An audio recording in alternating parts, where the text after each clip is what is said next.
Hello everyone. Today I'm doing a really short video on how to get to these bolts on a BMW F85 X5M. If you're just trying to get ahead on the job and get a feel for what the level of effort is going to be to replace the broken intake boots on your F85 X5M is, you're in the right place. As you probably know or can tell in this video, these boots become incredibly brittle over the numerous high heat cycles this engine sees, as it boasts a V8 twin turbo. It seems like the OEM part uses some adhesive to hold the mounting points to the inlet hose, which is probably why they fail at these points in the first place.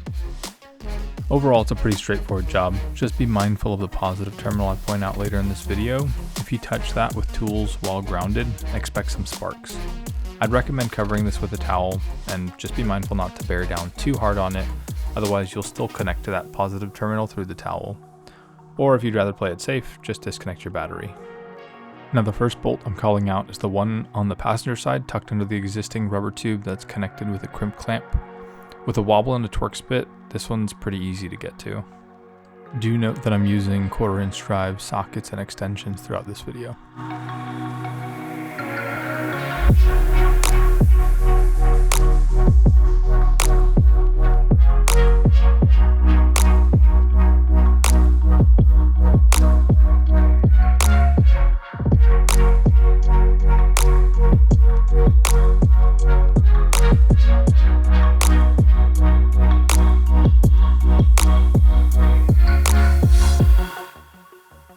The one closer to the driver's side is much more difficult to get to, but if you watch as I put the hoses back on their clamps, you'll notice there's a good bit of room you can squeeze in with a wobble, extension, and Torx bit.